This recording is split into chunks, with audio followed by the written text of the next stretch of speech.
I'm a hermit and I stay inside all the time, which is why I decided to come outside in this terrible lighting to do this video, because I just needed to be outside, and there's a bunch of people around me and they're wondering why I'm crying, and I don't care.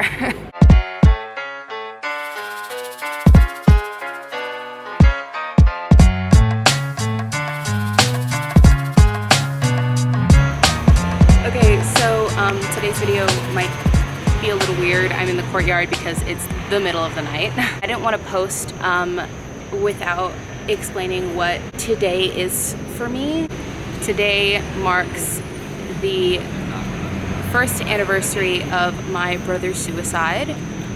My brother had specifically said that at his funeral and like in his memory, he didn't want people to just like remember him as this like perfect guy, like, because he wasn't. And he said that he wanted people to remember him as he was, not just like idealize him, because that's what people tend to do. I guess I should start with my battle with depression. I definitely want to make it clear that I don't want to end my life now, nor did I. I never had suicidal thoughts in the sense of ending my life, but I definitely had thoughts in which I did not want to live this life. And mental health is really something that we have to pay attention to, and if your body is telling you something, then you need to listen. So I did. I was at Purchase College, which is a SUNY school up in New York State. I never liked school. I never liked going. I never liked that college. I believe in college as an institution. If you know what you're going for, go for it. But if you don't, it was a lot for no reason. I was pre-med at the time, and I was told that pre-med students and med students were at a much higher rate of suicide because of the workload. And I had told myself that if I ever felt that way, I needed an out. And so I was saving for a car at the time. One day, I just snapped and I left. Like, I only took off a semester so that I was already enrolled in the next semester that came after that one, in case this was just a momentary lapse and I didn't want to burn any bridges, so I left that open for myself. But that gave me 8 months, and in those 8 months I traveled. I went to Ireland, Spain, I went to here in Colombia, a different part of Colombia. I went to Hawaii, fell in love with Hawaii, and it was great. And before I left, sorry. Before I left, I texted my brother happy birthday in like about February, and I was telling him how I was gonna travel and how I didn't want to drop out because I wanted a future and I really wanted to, you know, keep going, and how great it was. I was so excited, and I was really just bragging to everybody, and I was really self-centered at the time and I didn't really tell him why I needed that break and why I needed to leave. And that was the last time I talked to him. I sent him a gif of Tina from Bob's Burgers, and she was like shaking her butt. She was like, happy birthday. I really regret not telling him why I needed that break and why I needed to leave, because it might have opened up a discussion for us and might have given him an outlet, you know, just some kind of camaraderie, because up to that point we hadn't really been super close like we were when we were kids. My brother was, sorry, he not is, was, my brother was 3 months older than me. My sister's a year younger, and yeah, I feel really bad for her because she was the one who had to tell me. My day a year ago started out at Purchase College. I was in my history class and I got like a text from my dad, and it was just like, sending you love, and I was like, okay. And then my stepmom sent me like the same type of thing, and then finally my sister, and then she texted me, how are you feeling? And I was like, about what? And I was like, okay, I'm really starting to freak out. I was like, oh my God, what happened to my mom? Like, she's not texting me, something has to have happened. So she calls me in the middle of history class, and I step out of the room, and it's one of those classes that's held in the basement of the library, so I had to be quiet. And she told me, and I was not quiet. I was really upset that my mom didn't tell me. I called my mom. I was like, why didn't you tell me what was going on? What happened? And then she goes, I don't know what you're talking about. And I was like, how could you not know? And she broke down, and at that moment I realized that she didn't know. And I just yelled it at her, and I felt so bad. I ended up just leaving. I grabbed my stuff and like rushed out of the library, because at that point security had been called on me. And I wasn't living on campus at the time, but I was staying like at my friend's house in like, I think one of the dorms at the time. And I dropped my bag off, and then I started pacing. So I left like the main buildings, and I was running like along the sides of the buildings where there was no doors and no entries, so I wouldn't be bothered. And I just kept going up and down and up and down. And like at that point I started to like rock to myself and just say the words over and over again, I need to find, I need to find, I need to find. And I couldn't stop. I cannot tell you why. I broke. So I was walking up and down the road, and somebody calls the cops on me, and I tell the cop who came to me what happened, and he like hugged me and like said it was okay. And then an ambulance comes. I was like, that better not be for me. And I was getting really upset. And so 2 women popped out of the ambulance.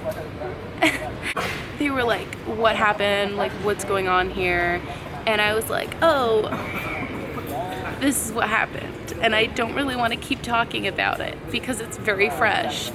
And so they were like, you're upset. And I was like, yes. And they were like, you are visibly upset because something terrible happened. And I was like, yes.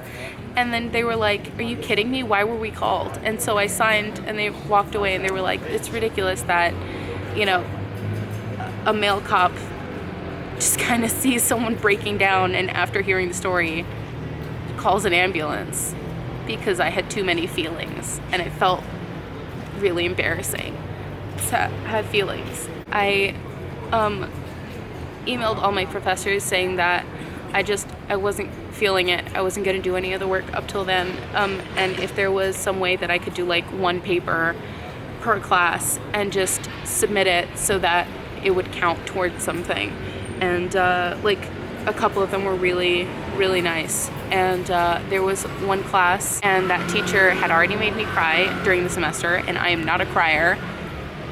Not a crier. I had talked to another professor who was also teaching a class, and I was like, I refuse to work with her. And he was like, I completely understand. And so he was like, okay. So I ended up working out with him, and he was great. He reviewed my papers, and I didn't go to any classes after that. It really hit me then that I can't put myself in the situation in which I can be where he is, because we are so similar, and if we were having the same emotions and I just had a different outlet, it kind of says something. So I went to the on-campus therapist, and so I told her everything so I would have an exact record of why I would request for medical leave, because mental health was also considered medical leave. Barely, but I was like, this is real. You need to just let me go.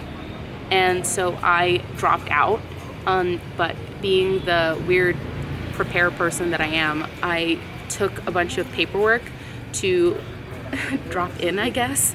And I don't know, I feel like I have to do it just because I need a degree, but I'm not gonna take it as seriously as I need to be taking it, because it's just not gonna work out.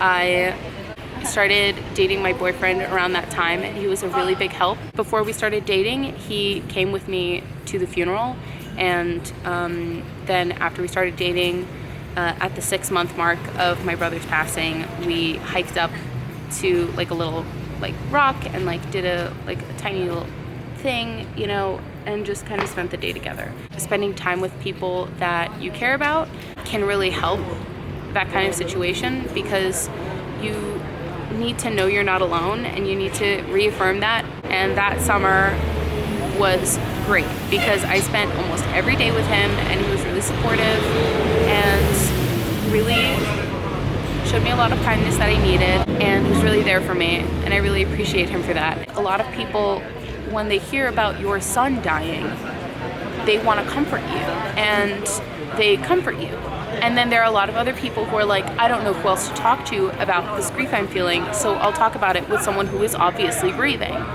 And the first person that comes in their head was his mother. She was on the butt end of a lot of weird emotions that came at her, and I didn't want to be one of the people that did that. She needed to grieve on her own, and she needed to return to a sense of normalcy, and it's really hard to do that if a bunch of people use you as a way to grieve. And so I didn't want to talk to her, but in retrospect, maybe I should have, because there were days where she really needed to talk about it, and there were days that she just needed to be left alone.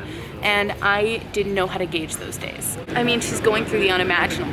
That doesn't, she's living in a world that doesn't make sense, fundamental sense. It doesn't make any sense. I decided that I should act completely normal, acknowledge that it happened, but completely treat her no differently, so that she could enter a sense of normalcy much quicker than other people would let her. Maybe that helped, because that helps me.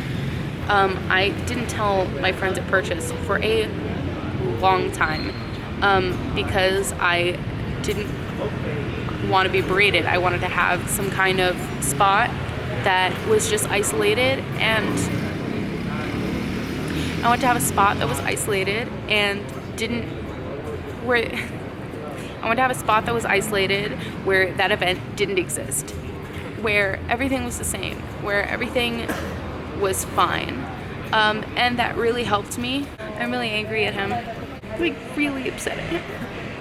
My worry was that depression follows you wherever you go. It doesn't matter where you go, because sometimes it's chemical and sometimes it's emotional. I was just kind of panicking at that time because we were so similar. I had felt that way. I just handled it differently. When I left for 8 months, there was a point where I had a lull, and I came back to Purchase, and I was talking to my friend, and I was telling him, I was like, I left to get rid of these feelings, but then I left and they're still there. I ran away to paradise. I ran away from all my problems. So why did they follow me? You know?